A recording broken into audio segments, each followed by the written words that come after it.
Bonjour à tous et à toutes et bienvenue à cette nouvelle série de webinaires organisée par GRDF. Aujourd'hui, je vous propose d'aborder une question liée à l'acceptabilité sociétale des installations de méthanisation, la question de la qualité de l'air et de l'environnement olfactif sur et à proximité des installations de méthanisation. Une question qui semble revenir dans les débats territoriaux. Je suis Anne Laferrerie, chargée de mission au développement durable à la délégation développement durable de GRDF. Et j'ai le plaisir d'accueillir sur ce plateau 3 intervenants experts dans leur domaine. Donc je vais commencer par ma droite. Sylvain Adam, vous êtes agriculteur, vous êtes également exploitant d'une unité de méthanisation et représentant trésorier de l'Association des agriculteurs méthaniseurs de France. À vos côtés, bonjour Sylvain. À vos côtés, Christian Kunig-Guiriep, vous êtes ingénieur qualité de l'air et climat à l'association Air Pays de la Loire. On va revenir dans quelques moments sur l'émission de votre association. Bonjour Christian. Bonjour. Et à ma gauche, Constant Delade. Bonjour Constant. Bonjour. Vous êtes ingénieur spécialisé dans les énergies renouvelables, mais aussi concertant.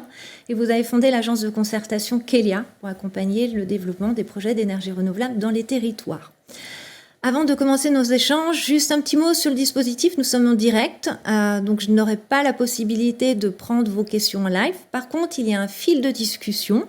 Aussi, je vous invite à vous présenter, à écrire, déposer vos questions, à liker aussi sur les questions des autres pour les faire remonter dans le fil de discussion. J'ai un collègue en coulisses que je remercie d'avance qui me transmettra ces questions et je pourrai les relayer sur ce plateau qu'on puisse les évoquer. Voilà. Pour commencer, peut-être pour comprendre le sujet de la qualité de l'air et de la surveillance de la qualité de l'air en France, Christian, quelles sont les missions de votre association et finalement, comment en est-elle venue à s'intéresser au sujet de la méthanisation ? Alors, il faut savoir que la qualité de l'air, c'est un sujet à enjeu, un sujet important, puisqu'on estime à 40 000 décès prématurés par an, attribuables uniquement à la qualité de l'air, notamment aux particules fines. Et donc, c'est dans le cadre de la loi dite la loi LOR, la loi sur l'air en 96, qui mentionne que chacun d'entre nous a le droit de respirer un air qui est sain. C'est dans ce cadre que les associations agréées de surveillance de la qualité de l'air, donc agréées par le ministère de la Transition écologique et de l'Environnement, elles ont pour mission de surveiller et de prévoir la qualité de l'air au quotidien. Alors moi, je travaille à Air Pays de la Loire, dans la région, du côté de Nantes. Je ne suis pas tout seul, on a une association par région. L'ensemble de ces associations est fédéré par la fédération Atmo France. Et donc, on a plusieurs missions. La première mission, c'est une mission de surveillance et de prévision de la qualité de l'air, et notamment d'information auprès du grand public en cas de dépassement de seuil de pollution. On a une autre mission, c'est l'accompagnement des acteurs du territoire, que ce soit les collectivités ou les industriels. Dans le cadre de leurs projets ou dans le cadre des missions industrielles, on est là pour faire des mesures de concentration de qualité de l'air autour des habitants et des habitations. Et on a une troisième mission, c'est vraiment de rechercher des sujets innovants, de s'intéresser à des sujets innovants. Et donc la méthanisation fait partie de ces sujets innovants. La méthanisation est en plein essor depuis quelques années pour répondre à une demande de transition écologique et de réduction des gaz à effet de serre. Et aussi d'énergie renouvelable dans le mix énergétique. Donc c'est en ça que la méthanisation est en plein essor. Et donc on s'est intéressé à ce sujet puisque à ce jour, très peu d'études ont fait le lien entre la méthanisation, la qualité de l'air et les odeurs. Donc nous, à Air Pays de la Loire, on s'est d'abord intéressé à ce lien entre la qualité de l'air, méthanisation et odeur au niveau de la région des Pays de la Loire, avec une étude pilote dont les résultats ont été publiés en 2023. Et ensuite, de plus grande envergure, le sujet ACAMETA, le projet ACAMETA dont je parlerai tout à l'heure, s'est intéressé vraiment à l'échelle nationale et a voulu objectiver le débat sur le lien qui peut exister entre la méthanisation, la qualité de l'air et les odeurs. Alors c'est intéressant, vous parlez d'objectiver le débat, ça sous-entend qu'il y a des perceptions différenciées qui s'expriment entre les parties prenantes. Exactement. Vous, Constant Delade, qui intervenez au niveau du dialogue territorial, alors déjà, comment est-ce qu'on intervient dans un dialogue territorial sur un objet que l'on ne peut pas palper, en fait, qui est finalement un peu intangible et quels sont vos constats ? Est-ce que c'est un sujet récurrent, un sujet problématique ? Oui, tout à fait. Alors, effectivement, on est bien placé pour en parler. Nous, Kelia, l'agence de concertation dédiée à la transition écologique, on accompagne beaucoup de projets d'énergie renouvelable dans les phases d'information et de dialogue que déploient les porteurs de projets au moment du développement du projet. Du coup, on est en contact avec, dans ce cadre-là, avec les parties prenantes du territoire, que sont les habitants, les citoyens, les riverains, les élus, les associations, les organismes, entreprises qui cohabitent finalement, qui sont amenés à cohabiter dans le futur avec des projets en développement. Et dans ce cadre-là, on constate qu'effectivement, les habitants, les citoyens aspirent de plus en plus à un cadre de vie, à un respect de leur cadre de vie, ce qui est légitime, ce qui est normal. En fait, c'est le progrès de notre société qui veut cela, et c'est tant mieux. Et du coup, il y a souvent des interrogations, voire des inquiétudes sur ces sujets-là, sur le sujet notamment qualité de l'air, mais pas seulement, hein, il y a aussi tout plein d'autres sujets qui intéressent les gens en général, c'est la qualité de l'eau, la qualité des sols, le paysage, le trafic routier, etc. Donc tous ces sujets font que on se trouve dans notre métier à échanger avec les acteurs du territoire sur ces questions, en constatant déjà au départ, oui, il peut y avoir des inquiétudes sur la question olfactive et sur la qualité de l'air de manière générale dans le cadre d'un projet de méthanisation. Toutefois, sachant qu'il y a 1700 méthaniseurs aujourd'hui qui fonctionnent en France, il y a quelques cas particuliers où il y a des problématiques, certes, mais globalement, ça se passe très, très bien. Donc, il y a probablement une exagération par rapport à cette inquiétude qui mérite, du coup, de l'aborder par le dialogue, d'échanger, de se donner les moyens d'aborder ce sujet de façon la plus rationnelle possible, alors même que c'est un sujet qui est difficile à toucher du doigt, pour le coup. Tout à fait. Justement, dans le dialogue, comment est-ce qu'on l'aborde? Quels sont les éléments qu'on peut mettre en exergue dans un dialogue? Le porteur, mais aussi qu'est-ce que peuvent pointer en fait les habitants ou les citoyens qui attendent des éléments et souvent ils ne savent pas forcément lesquels en plus. Oui, exactement. On peut s'interroger, effectivement. Un méthaniseur va avoir des matières entrantes qui sont des matières organiques dont on peut supposer que pour certaines, elles peuvent émettre des odeurs. Et donc la question est légitime. Le process lui-même émet-il des odeurs? Donc l'idée, c'est de décortiquer la question, c'est de savoir d'où peuvent venir les éventuelles odeurs et de comprendre ce qui est fait, ce qui est mis en place pour éviter qu'elles se répandent dans le site et en dehors du site surtout. Donc pour cela, il y a un échange qui peut avoir lieu pour décortiquer la problématique et aller apporter des réponses, que les porteurs de projets puissent apporter des réponses et rassurer les riverains, les futurs riverains. Donc des réponses concrètes en fait à une problématique en fait du quotidien en fait, une préoccupation du quotidien. Je vais passer la parole à Silver. Juste un petit mot pour mes collègues qui sont en coulisses. Est-ce qu'on pourrait dérouler les slides, si vous voulez, qui ne marchent pas, puisqu'en plus, on va aborder, Silver Adam, votre exploitation de méthanisation, mais aussi, vous nous avez nous parler de l'atelier agricole, en fait, puisque vous êtes exploitant de longue date, mais aussi avant tout agriculteur. Comment est-ce que vous êtes venu à développer une unité de méthanisation? Quel lien vous avez fait avec votre exploitation agricole? Et cette question olfactive, d'environnement olfactif, cette préservation de l'environnement, comment est-ce que vous l'avez abordée? Quels sont les éléments qui ont pu changer? Donc, nous, sur notre exploitation, l'exploitation de mes parents à l'époque, puisque j'ai repris avec et après sans mes parents, sur l'exploitation de mes parents, on était une exploitation de polyculture élevage, bovin-viande, qui était au bout du village, à l'époque une fois de plus, le village grandissant, les maisons se sont construites tout autour.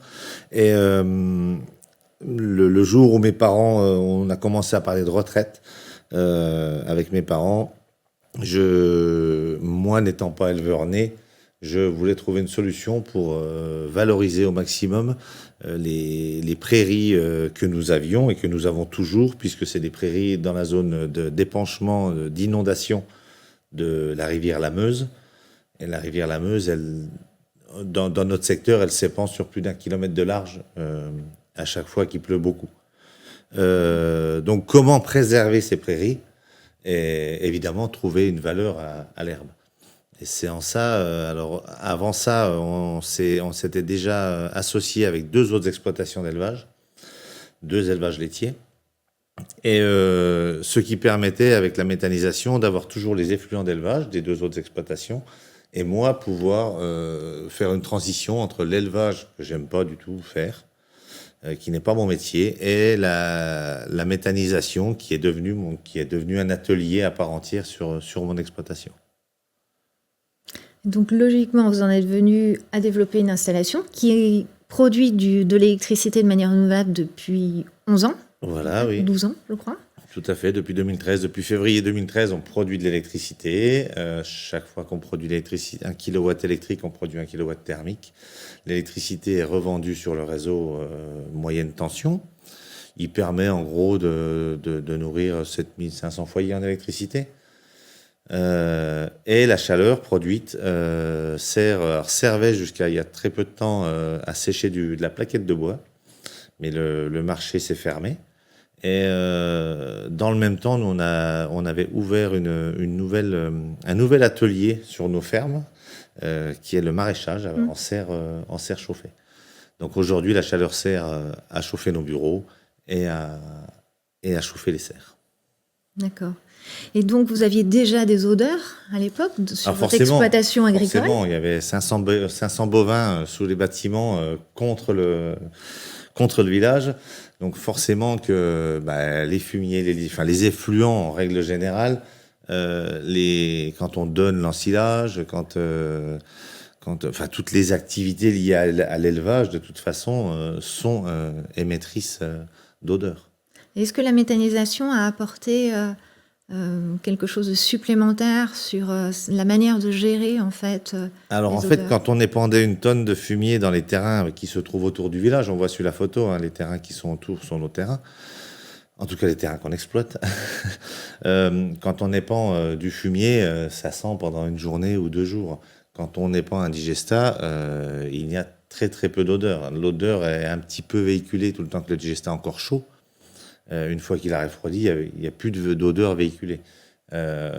Autre source d'odeur, l'ensilage, par exemple, puisque nous, on ensile nos cultures pour pouvoir les donner tout au long de l'année.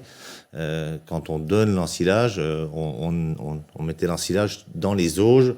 On avait peut-être 250 mètres linéaires d'auge où on étendait l'ensilage. Aujourd'hui, le matin, on donne assez tôt, on donne dans une réserve pour la méta, et elle se sert tranquillement toute la journée. Et là, c'est pareil, c'est pas émetteur d'odeur.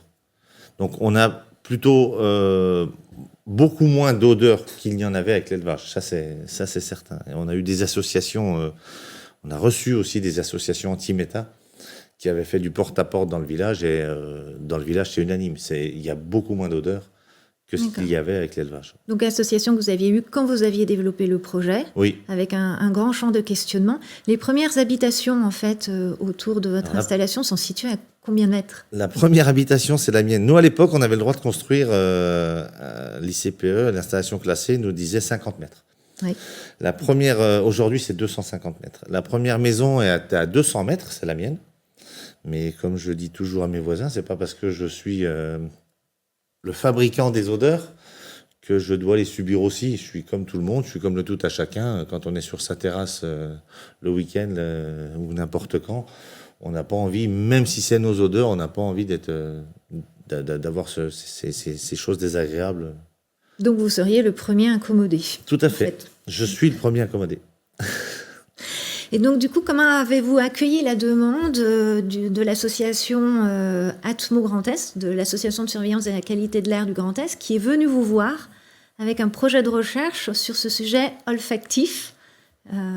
Alors, depuis plusieurs années, nous, on travaillait déjà, mais alors sans aucun bureau, sans rien. On travaillait avec notre nez à se dire, c'est quand même bizarre quand on mélange telle matière et telle matière, ou qu'on reçoit, parce que les odeurs, il faut faire attention aussi, il y a des matières qui ne sont pas peu odorantes, des odeurs plus odorantes, et selon ce qu'on reçoit, on peut aussi déjà le gérer.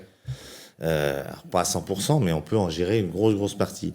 Et on s'est rendu compte à plusieurs moments, quand on recevait des matières d'industrie agroalimentaire, notamment, qu'en mélanger deux avant que ça parte en méthanisation, en process de méta, ça pouvait dégager de nouvelles odeurs.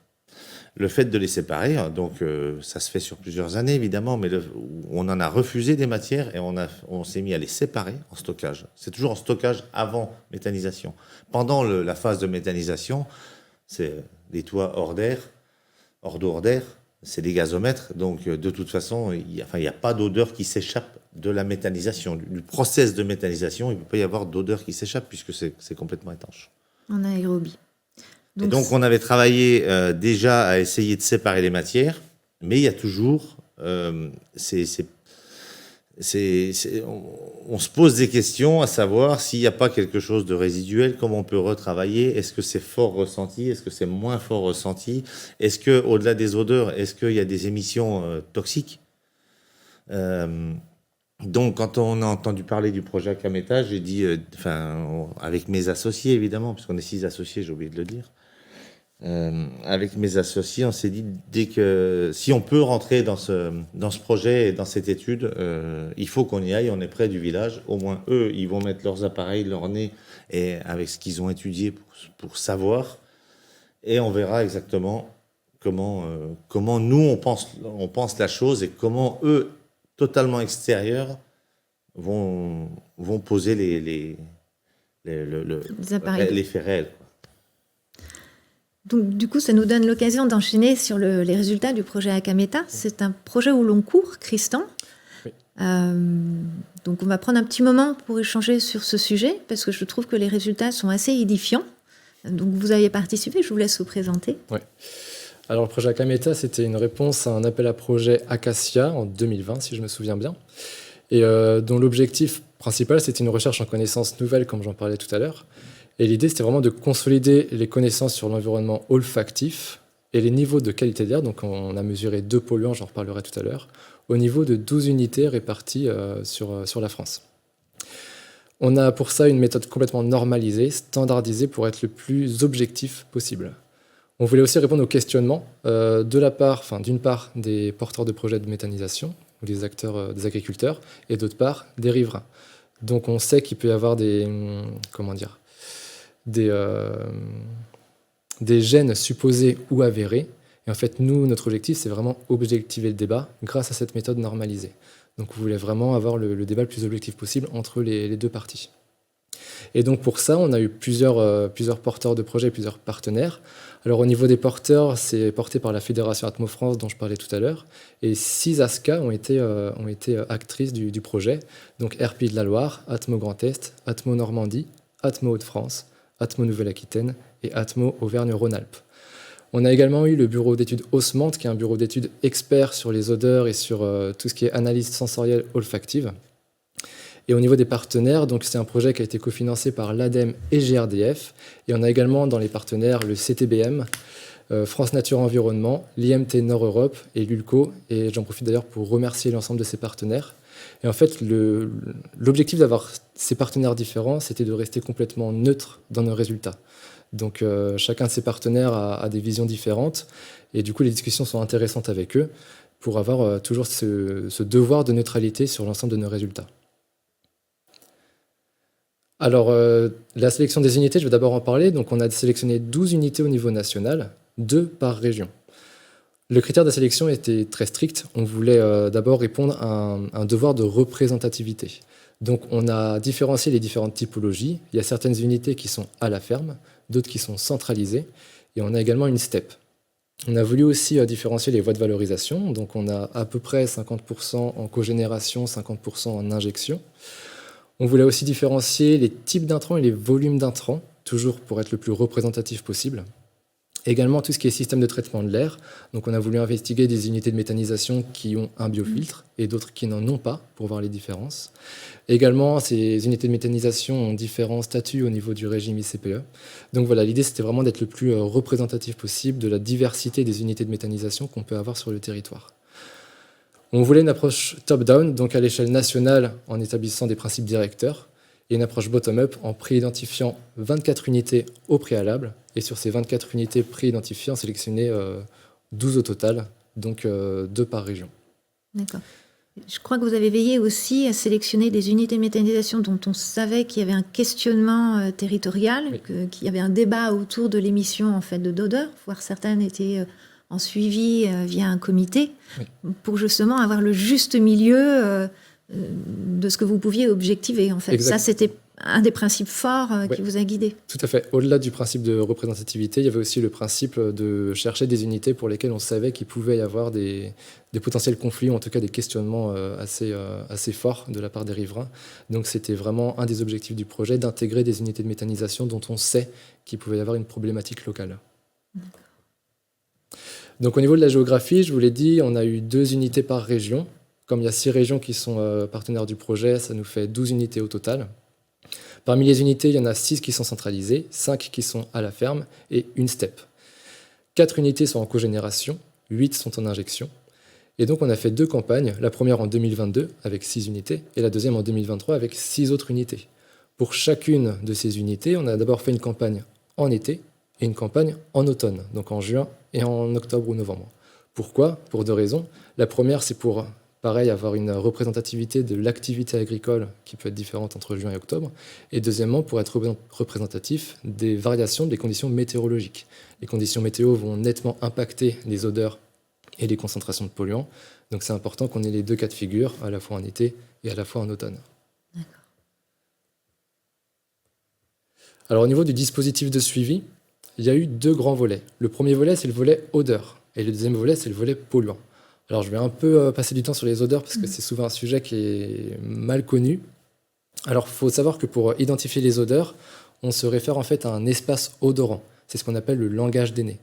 Dans cet espace odorant, dans ce référentiel odorant, on a 7 grands pôles odorants. Et l'objectif pour nous, c'est, quand on est sur le terrain, d'identifier d'une part la nature de la note odorante et d'autre part son intensité sur une échelle de 1 à 7. En ayant la nature et l'intensité, on peut donc complètement caractériser l'espace odorant d'une unité de méthanisation. Donc pour le suivi des odeurs, on a d'abord fait un profil interne à l'unité, donc sur chaque point, des points assez précis de l'unité de méthanisation. À chaque fois, la méthode a été la même sur chaque unité, pour être standardisée.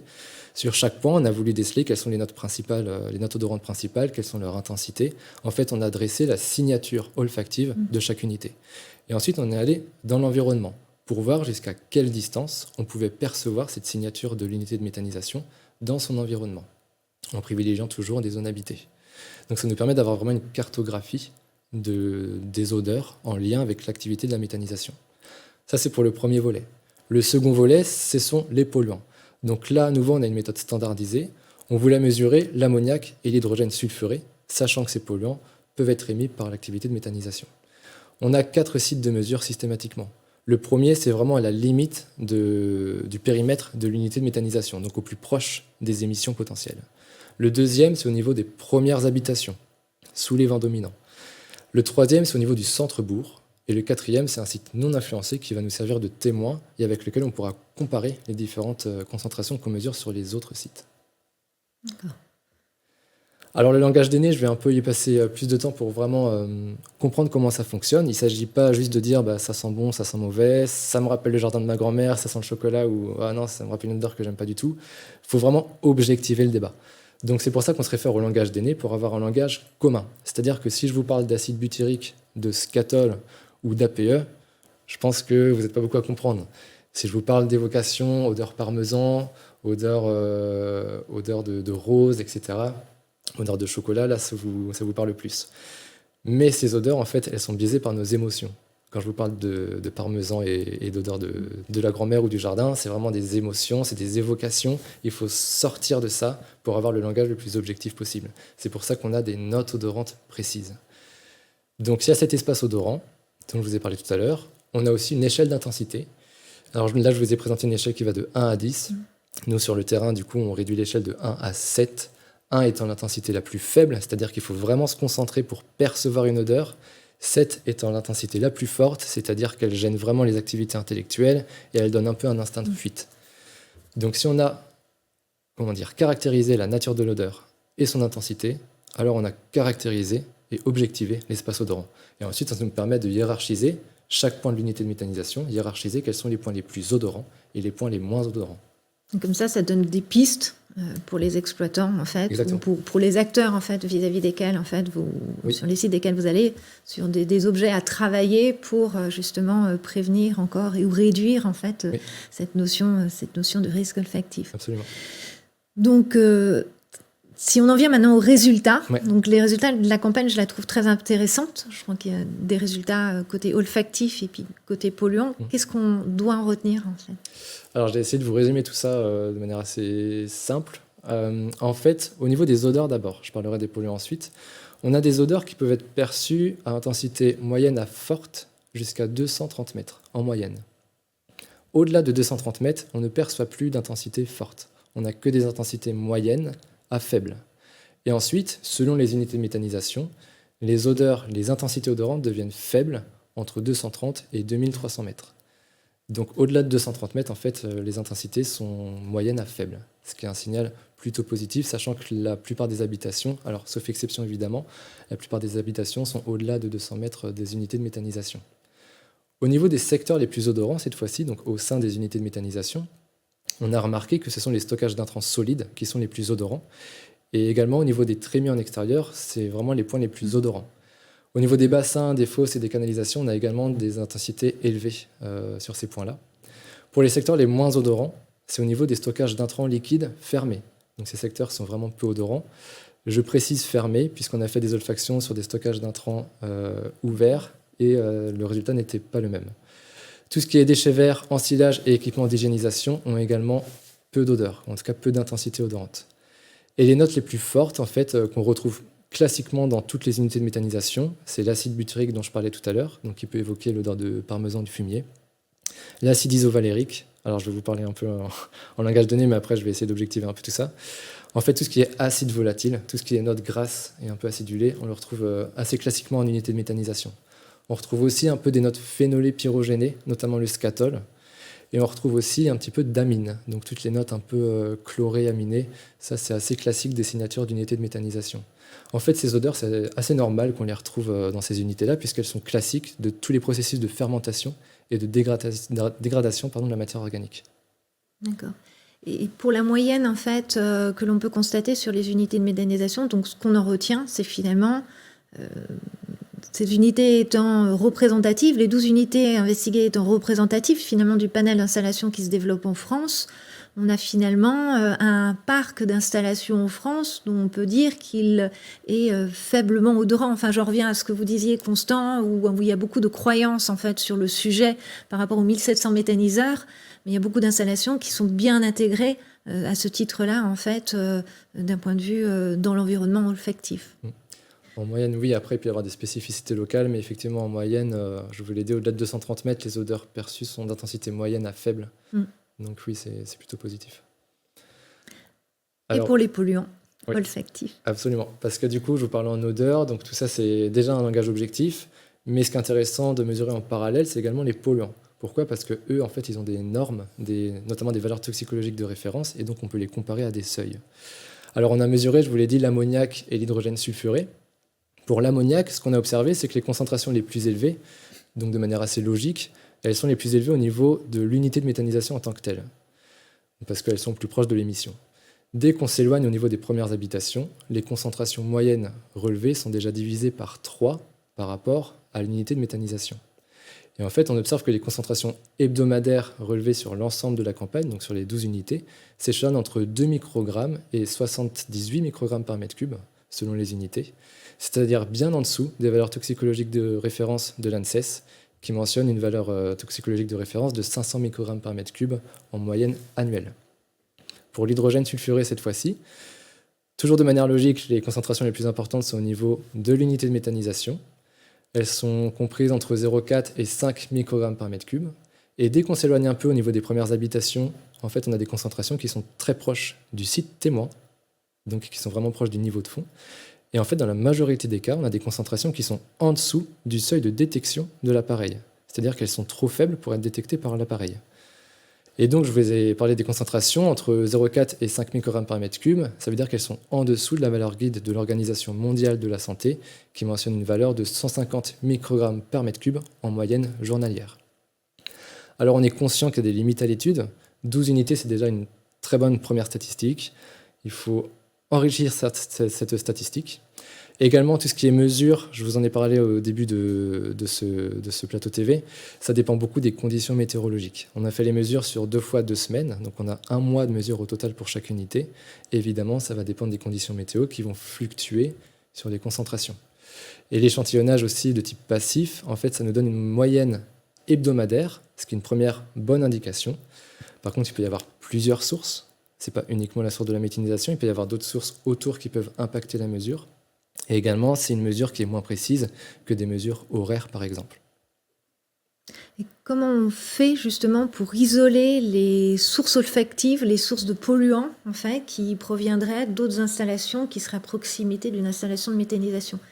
Il peut y avoir par moments des mélanges, des incompréhensions qui peuvent s'exprimer. Je crois que Silver, vous êtes bien placé pour avoir vécu ce genre de... Oui, clairement, dans notre village, à chaque fois qu'il y a une odeur, quelle que soit la source de l'odeur, ça vient de la production de gaz ou de l'unité d'électricité, enfin bref. Et oui, il y a une petite histoire à un moment où le maire m'a appelé, il m'a dit là c'est terrible, qu'est-ce qui se passe sur l'unité? Enfin, il se passe vraiment quelque chose de grave, parce que là les odeurs dans le village c'est nauséabonde. Et en fait c'était un voisin qui avait épandu, et pour la première fois, du lisier de lapin. Et le lisier de lapin, c'est vraiment terrible au niveau odeur.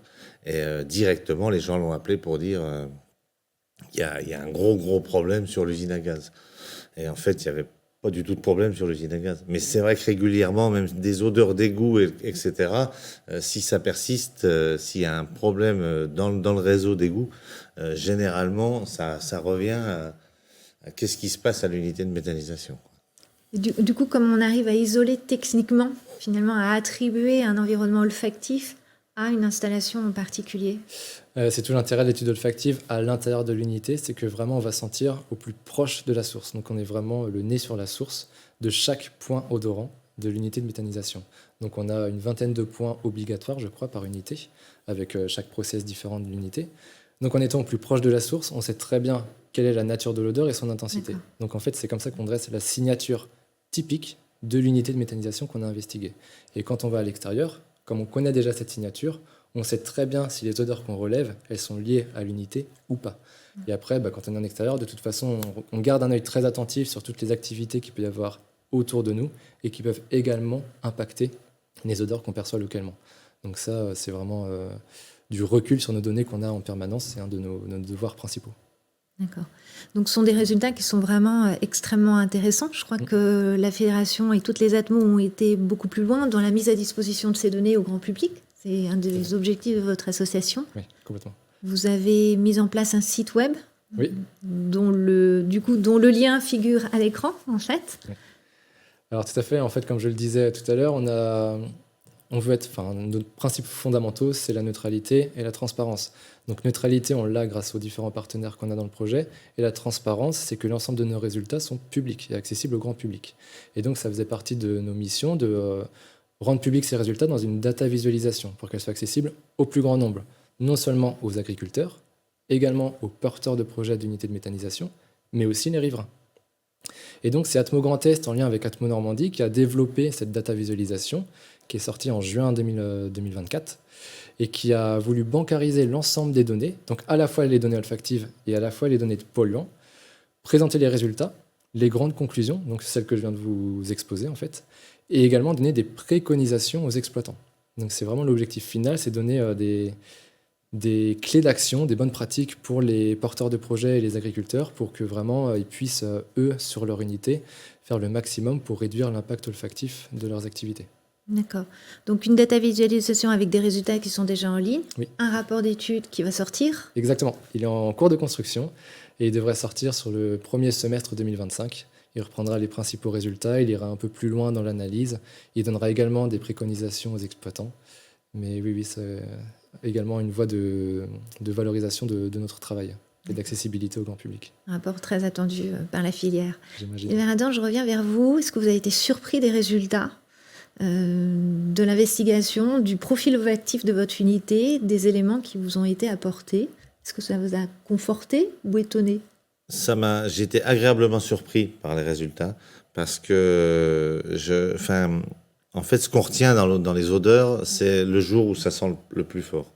Et ce qui a été très bon dans l'étude, c'est que après, en rediscutant, quand ils ont commencé à travailler les résultats et en rediscutant avec, et notamment aussi avec les prises de polluants, à un moment, la technicienne qui était là, Ève, que je remercie, m'appelait en me disant tel jour, il y a eu quelque chose.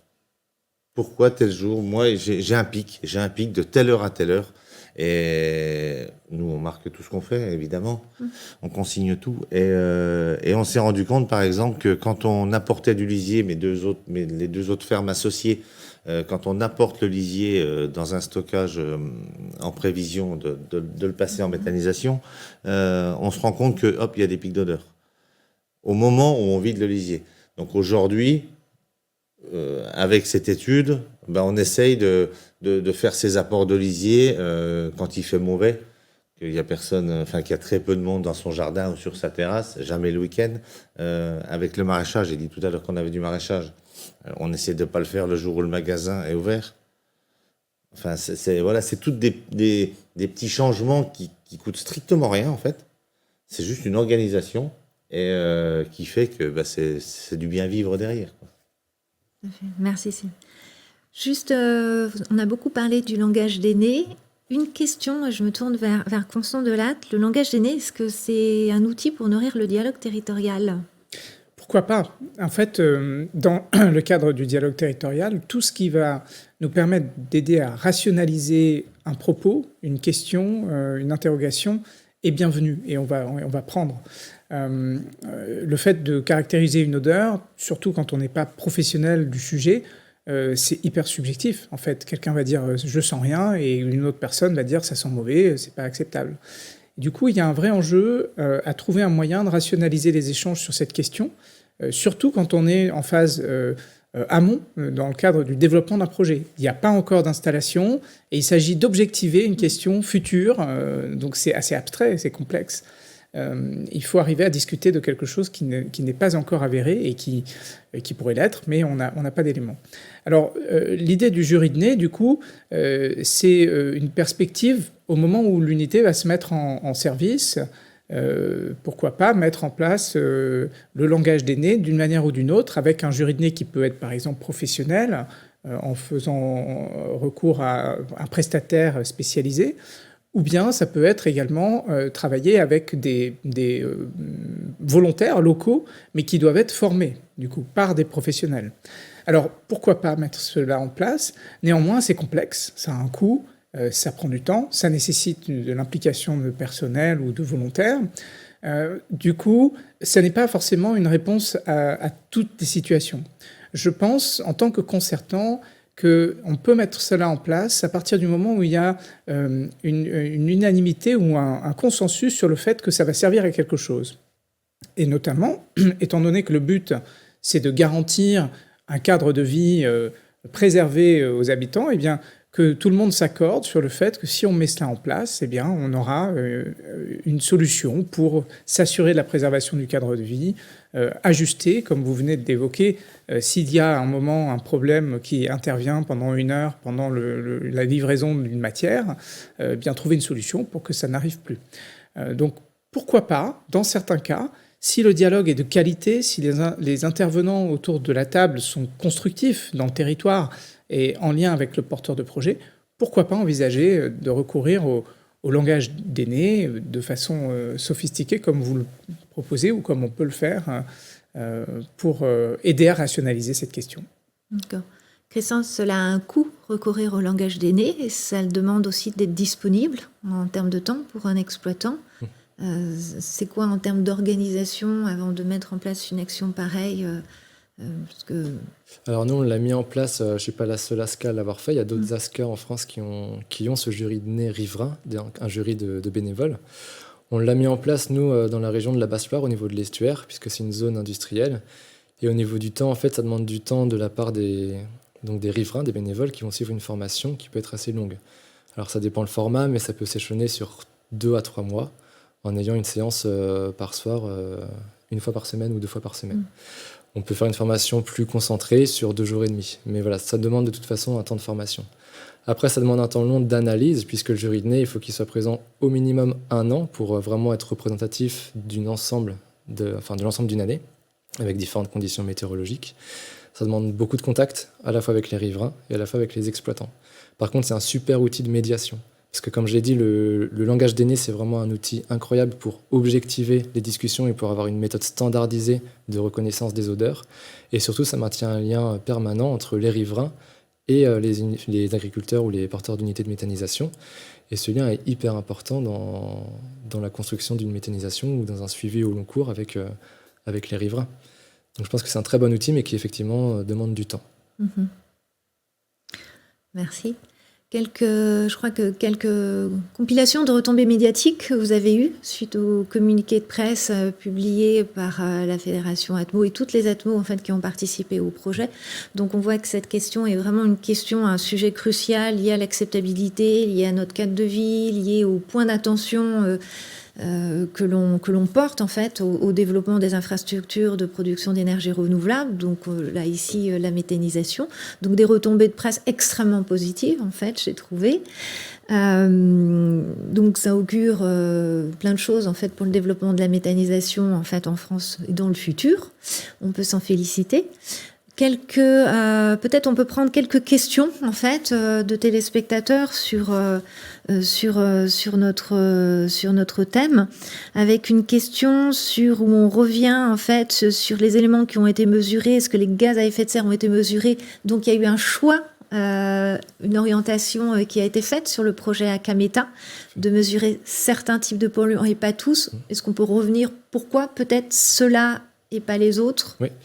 Alors, on a vraiment voulu mesurer les polluants spécifiques à la qualité de l'air, donc les polluants qui possèdent des valeurs toxicologiques de référence, d'où les mesures de l'ammoniac et de l'hydrogène sulfuré, sachant que ces polluants sont émis ou peuvent être émis par les activités de méthanisation. Les gaz à effet de serre, ça reste effectivement aussi un sujet. Ça ne faisait pas partie du périmètre du projet Akameta. Par contre, on l'a fait pour le projet EPIC FM dont je parlais au début de mes propos, au niveau de la région Pays de la Loire. On a mesuré notamment les concentrations en méthane avec des concentrations horaires. Ce qu'on observait, c'est que le niveau moyen de méthane qu'on mesurait était classique du niveau de fond. Il n'y avait aucune spécificité. Il pouvait y avoir, par contre, quelques pics, mais très momentanés, très ponctuels dans le temps, en lien soit avec la météo, soit avec un dysfonctionnement de l'unité qui reste ponctuel dans le temps, donc par exemple un dysfonctionnement sur le biofiltre ou autre, et qui peut générer une émanation de méthane, mais ça reste vraiment très ponctuel dans le temps. Et ça ne bouge pas la moyenne, qui reste vraiment au niveau de fond. D'accord. Et donc les résultats du projet EPIC FM sont déjà en ligne depuis quelques mois quand même. Depuis plus d'1 an maintenant. D'accord, voilà. Donc on rappelle une étude faite en fait dans les pays de la Loire, spécifiquement avec des unités en fait du pays ligérien, mais qui est quand même assez révélateur aussi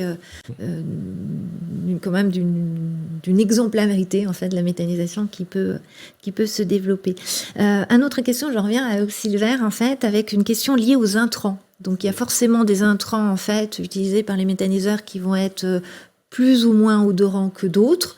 Est-ce que ça appelle une attention particulière des exploitants lorsqu'on développe son projet et qu'on fait un plan d'approvisionnement avec des matières qui sont peut-être très tournées agricoles ou autres Si on veut récupérer des déchets de cantine, par exemple, sentez dans votre poubelle. Ou dans votre bac de compost, ce que ça peut sentir. Les déchets de cantine, ils se dégradent très vite. Donc, on a plutôt intérêt à avoir, à ce moment-là, un bâtiment sous air contrôlé, avec un biofiltre, etc.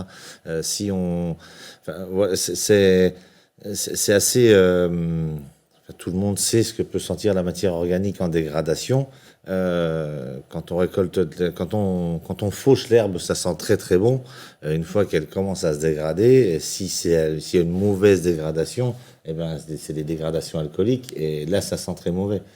Après, je voulais revenir un petit peu sur les gaz à effet de serre de la question précédente, notamment le CH4. Le but ultime de l'exploitant, sa rentabilité, il va la chercher en récupérant le CH4. Donc, si on commence à trouver des émanations de CH4, alors ça peut arriver lors de maintenance, lors de petites fuites ou je ne sais quoi, mais si on commence à laisser émaner à longueur d'année du CH4, c'est la rentabilité qui est morte. La rentabilité du projet, elle est morte. Notre but, c'est vraiment ça. Récupérer le CH4, soit pour l'injecter dans les réseaux, soit pour en faire de l'électricité. Mais, la problématique gaz à effet de serre, elle est beaucoup plus large que ça. Elle a déjà fait l'objet d'autres études, enfin, qu'on a menées conjointement à AMF, avec d'autres sociétés. Dans la grande majeure partie des cas, on est toujours positif en équivalent de tonne CO2 une fois qu'on a une unité de méthanisation par rapport aux pratiques d'avant. On économise des tonnes d'équivalent CO2, ça c'est clair. Je ne connais pas de cas où c'est pas comme ça. Oui.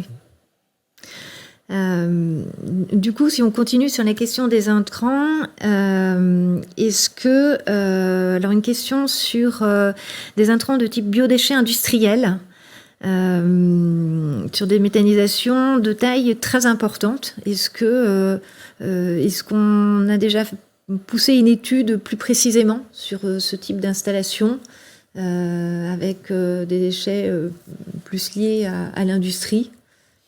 Alors oui, j'aurais pas les résultats en tête, mais comme je l'ai dit, c'était vraiment, on a voulu être le plus représentatif possible. Donc il y avait notamment des unités centralisées dans notre étude. Donc il peut y avoir des déchets industriels. J'ai pas les résultats en tête, donc malheureusement je ne pourrais pas répondre maintenant à cette question. Mais dans tous les cas, oui, on a voulu vraiment faire des points olfactifs sur tous les intrants de toutes les unités de méthanisation. Donc quel que soit l'intrant, on a la signature olfactive de l'intrant et qui est disponible sur la data visualisation. D'accord, merci. J'ai déjà refusé des intrants à cause de l'odeur. J'en ai pris un camion parce que voilà, ça pouvait passer, ça allait bien dans la ration, ça allait bien dans notre biologie. Et vu les odeurs que ça apportait et qu'on n'est pas équipé pour gérer ces odeurs-là, comme tout à l'heure je disais, des bâtiments sous air contrôlés, on arrête de prendre cet intrant-là. Après, l'autonomie de chacun est très importante pour pouvoir refuser l'intrant. Tout à fait. Est-ce qu'il y a des pratiques en termes de conception, de design, de méthaniseurs qui permettent plus dans l'organisation, de faciliter finalement le trafic, l'organisation, la technicité de la manipulation et éviter, prévenir en fait finalement les odeurs aux postes en fait qui sont les plus émissifs? Savoir introduction dans la trémie, déchargement, tous ces temps-là en fait. Il y a eu des essais de trémie qui se referment juste après avoir rempli la trémie. C'est pas probant parce que les odeurs, c'est vraiment quand on vide le godet. Après, tout le temps que ça tourne, il n'y a pas trop de difficultés. C'est vraiment en fonction vraiment du type d'intrant qu'il faudra apporter des réponses. En termes de conception, en termes de design, en termes d'organisation. Donc on en revient en tout, effectivement. On en revient toujours à la conception et selon l'intrant, quand le mettre, et comment le traiter. Voilà. D'accord. Ok. On a vu la différence, nous, au niveau des odeurs, que les intrants soient en milieu fermé ou en milieu ouvert, il y a un fort impact sur l'intensité odorante. Et donc, classiquement, les intrants en milieu fermé sont beaucoup moins odorants. Et je crois qu'il y a une unité de méthanisation qui a mis en place justement un moyen pour que lors du déchargement d'intrants liquides, en fait, il n'y ait aucune émanation à l'extérieur. Donc tout se fait en intérieur et à aucun moment l'intrant liquide n'est en lien avec l'air extérieur. Et ça a permis de minimiser complètement les odeurs. Donc ça, c'est une bonne pratique qu'ils ont mis en place suite à notre étude et qui a été pour le coup probante. Mais ouais, c'est vraiment lié au type d'intrant qui va être, comme vous l'avez dit, qui va être dans l'unité de méthanisation et surtout à son moyen de stockage. Est-ce que c'est un système ouvert ou est-ce que c'est un système fermé? D'accord. Donc plein d'éléments en fait pour nourrir la réflexion en fait des porteurs de projets d'unités de méthanisation pour ceux qui vont qui développent des projets aujourd'hui, des recommandations à venir. Moi, je retiens dans votre rapport en fait pour les exploitants des échanges entre pairs, j'imagine en fait entre exploitants qui vont permettre d'accompagner et de partager le retour d'expérience. En tout cas, je pense qu'on a fait un peu le tour du sujet, de manière aussi courte qu'on pouvait l'aborder. Il y aurait peut-être plein de choses encore à rajouter. En tout cas, merci beaucoup à tous et à toutes qui nous avaient rejoints pour ce webinaire, en fait, le premier de l'année 2024. Et je vous dis, écoutez, à bientôt pour une prochaine séance. Merci à vous. Au revoir. Merci. Au revoir.